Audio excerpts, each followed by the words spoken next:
রমজান মাসের ইফতারি আইটেমে যদি এরকম একটা মটরশুঁটির ভুনা রেসিপি থাকে তাহলে কিন্তু মন্দ না। এটা খেতে কিন্তু অনেক টেস্টি, বেশ মজার, বানানো কিন্তু খুবই সহজ এবং খুবই পুষ্টিকর। এখানে আমি মাঝারি সাইজের 2 পিস আলু নিয়ে নিয়েছি। আলুটা ছিলে ভালোভাবে ধুয়ে নিয়েছি। এখন একটা ছুরির সাহায্যে আমি আমার পছন্দ মতো কিউব করে কেটে নিচ্ছি। আলুর পরিমাণটা আপনি আপনার পছন্দ অনুযায়ী দিয়ে দিবেন। আমরা আলু খেতে অনেক ভালোবাসি, আর আলু এখন বর্তমান বাজারে বেশ সস্তা, তাই পরিমাণে একটু বেশিই দিয়েছি। কিউব করে কেটে একটা বলে উঠিয়ে নিয়েছি। এখন এখানে দিয়ে দিচ্ছি পর্যাপ্ত পরিমাণে পানি দিয়ে 2 থেকে 3 বার আলুগুলা খুব ভালোভাবে ধুয়ে নিব।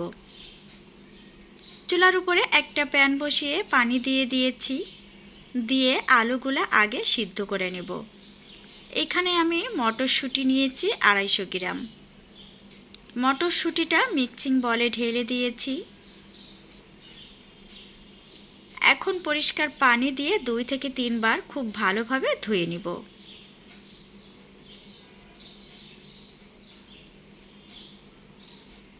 আলুটা আমার সিদ্ধ হয়ে গিয়েছে, একটু নাড়াচাড়া করে নিচ্ছি। এখন এখানে আগে থেকে ধুয়ে রাখা মটরশুঁটিগুলো ঢেলে দিয়েছি। মটরশুঁটি 2 থেকে 3 মিনিট জাল করলে সিদ্ধ হয়ে যাবে। এমন অবস্থায় হাই হিটে জাল করে নিতে হবে। হাই হিটে জাল করে মটরশুঁটিটা আমি খুব ভালোভাবে সিদ্ধ করে নিয়েছি। এটা কিন্তু খুব কম সময়ে সিদ্ধ হয়ে যায়। নামিয়ে এখন পানি ঝরিয়ে নেব। চুলার উপরে একটা ছড়ানো প্যান বসিয়ে খাঁটি সরিষার তেল দিয়েছি। পেঁয়াজ কুচিটা পরিমাণে একটু বেশি দিয়ে দিবেন।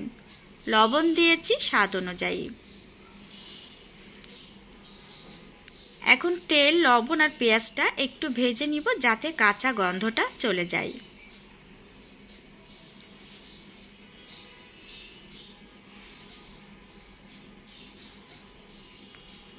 পেঁয়াজটা একটু তেলে নাড়াচাড়া করে ভেজে নিয়েছি। দিয়ে দিচ্ছি লাল মরিচের গুঁড়া, দিয়েছি গরম মশলার গুঁড়া, দিয়েছি ভাজা জিরার গুঁড়া, দিয়েছি সবজি মশলা, দিয়েছি রসুন বাটা, আর দিয়েছি আদা বাটা।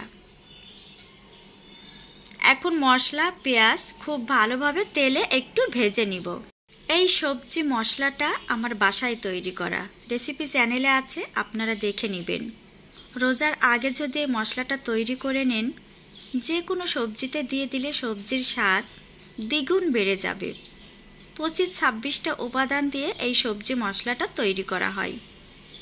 আগে থেকে পানি ঝরিয়ে রাখা মটরশুঁটি আর আলু মিডিয়াম হিটে ভেজে ধনিয়া পাতা কুচি দিয়েছি, কাঁচামরিচ কুচি দিয়েছি, ক্যাপসিকাম দিয়েছি, টমেটো দিয়েছি। দিয়ে এখন মিডিয়াম হিটে ভালোভাবে ভাজতে থাকবো। যেহেতু আগে থেকে সব কিছু সিদ্ধ হয়ে গিয়েছে, তাই মিডিয়াম হিটে ভেজে নিতে হবে।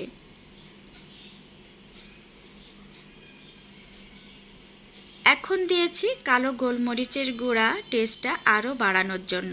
দিয়ে আবার একটু মিডিয়াম হিটে ভালোভাবে ভেজে নিব।